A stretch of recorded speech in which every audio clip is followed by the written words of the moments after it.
Hello Pisces, Sun, Moon Rising, and Venus signs. Kamusta kayo? Sana po nasa mabuti kayong kalagayan. Welcome back po sa Star Tarot. At kung bago kayo rito, welcome din po kayo. Please subscribe, like, share my videos, and leave me a comment kung naka-resonate po kayo. Thank you. So, tignan natin ang mga messages and energies surrounding you this week. Napakaganda, Pisces. We have the 9 of Summer. Sabi dito, now's the time when your dreams come true. So, dreams are coming true. Hindi lang pati ito isa. It could be more. Diba? It could be dreams. So, yan, napakasaya. Kasi makukuha mo na kung ano yung gusto mo. Makukuha mo na yung mga minimithi mo, mga pinapangarap mo. Sabi dito, don't worry about how this will happen. Just gratitude to God for all you have and all that's still yet to come. So, wag mo nang isipin kung paano ito mangyayari, kung paano ito dadating sa buhay mo.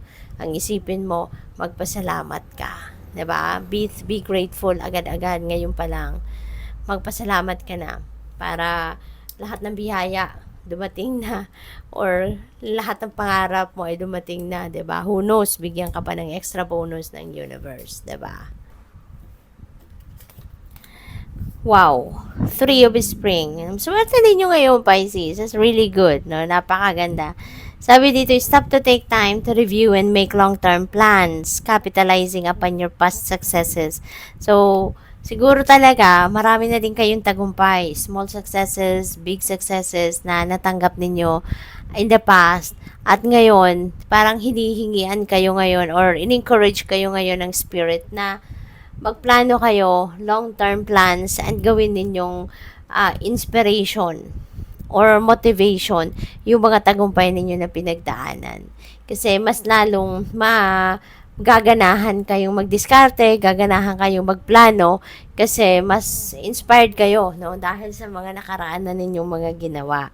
So, also siguro take in consideration din ninyo yung mga ginawa ninyong strategies, ginawa ninyong mga methodologies na in-apply ninyo in the past sa mga pagtatagumpay ninyo doon sa mga pagpaplano ninyong gagawin, 'di ba? So, para yung momentum magtuloy-tuloy at yung momentum parang alam mo yun, yung same path, no? Kumbaga ang tatahakin ninyong in terms of methodologies. It's appropriate to pat yourself on the back for all your accomplishments, but you may also need patience for the next phase to play out. Syempre, at alam na ninyo yon, no, na hindi naman natin pwedeng madaliin ang lahat. 'Di ba? May kanya-kanyang timing ang lahat. May kanya-kanyang tamang pagkakataon for everything. Pero mas nakakatulong talaga ang pagpaplano. Nakakatulong yung i-strategize, 'di ba? At kasi kung walang plano, basta naisip mo na lang, gagawin mo na, 'di ba? Saan hahantong 'yon? Kung wala kayong susundan na guide, kumbaga. So, what else? We have ego. So, siguro, ang iba sa inyo dito, um, ano ito, no? This could be since this is a reading for the collective, so po pwedeng this is a different group of Pisces na nagkakaroon ng ganito, na instead na mag-move forward na kayo, instead na isakatuparan mo na yung mga pangarap mo, or yung mga goals mo, parang napipigilan ka. Kasi for whatever reason, baka may naiisip ka na baka hindi ko to mapanindigan. Baka hindi ko ito kaya. Hindi ko to kayang matapos or hindi ko to kayang gawin, 'di ba? So maaring may mga ganong kang sitwasyon. Kaya pero sa isip mo lang 'yan, no? Baka ngayon ganun ang sitwasyon ninyo at maaring na marinig ninyo ang reading na to. So baka magising kayo sa katotohanan na oo nga ang isip ko lang pala to. Oo nga 'di ba? Kasi pinapatulan ko yung mga sinasabi ng ibang tao sa akin. 'Di ba? Baka may mga taong nagdi-discourage sa iyo na wag na 'yan, wag mo nang gawin 'yan. Kasi mahirap 'yan, mahihirapan ka lang diyan, 'di ba? So, wag mo pakinggan, no, yung mga taong 'yon. Kasi ikaw lang, no, ang mas nakakakilala sa sarili mo. Ikaw yung mas nakakaalam kung ano yung mga kakayanan mo. Ikaw yung mas nakakaalam kung sino ka, kung ano ka, what your capabilities are, what you are capable of doing, 'di ba? Kaya deadma ka sa ibang tao, okay? Pwedeng pakinggan mo yung mga opinion nila, but that doesn't necessarily mean na yun ang gagawin mo. Okay? Follow your heart. Kung gustong-gusto mo na gawin ito, 'di ba? Gawin mo. Okay? Huwag kang magpapigil. No, as long as para sa ikakabuti mo yan at para sa ikakabuti ng maraming tao, go for it. Okay? So we also have the platypus. Stop complaining and focus your attention on the blessings in your life. Okay? Huwag ka na magreklamo.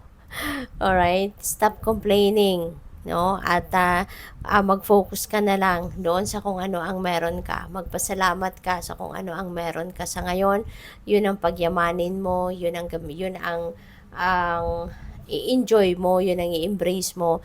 Rather than focusing and asking God, no, kung kailan na dadating ang mga hinihingi mo, kaya kulang ka ng ganito, wala ka ng ganito, 'di ba? So stop doing that and instead magpasalamat ka for all the blessings that you have and for all the blessings that are yet to come. Okay? So we have Blue Heron, make a stand for what you believe in and do what feels right in spite of any judgment or disapproval from others. Ayan, kung anong paniniwalaan mo, kung ano sa tingin mo ang tama, go for it. Okay? Huwag mong pansinin mga sinasabi ng iba. Wala kang dapat pa, huwag mo silang pakialaman, deadmahin mo lang mga sinasabi nila sa'yo. Okay? Kasi you never know kung ano yung mga real agenda nila. Huwag mo silang pansinin. Kasi hindi mo alam kung ano yung agenda nila sa'yo. Bakit ka nila dinidiscourage, diba? So what else? We have Ladybug. Yay, Pisces. This is a time of good fortune and abundance. So be willing to receive all good things in your life. Okay? Maging handa ka for all the blessings na paparating sa inyo. So wag ka nang maghanap ng kung ano ang wala ka. Wag mo nang tanungin, questionin ang universe kung bakit wala pa yung mga hinihingi mo. Maging handa ka na lang para sa ibibigay sa iyo sa ngayon. Sabi dito, this is a time of good fortune. Siswertehin ka sa ngayon, mababalot ka ng swerte, kasaganaan, prosperity and abundance. So maging handa ka na lang. Buksan mo ang inyong sarili sa pagtanggap ng mga biyayang paparating. Okay? Good luck sa iyo. Thank you for watching. Love and light. Namaste.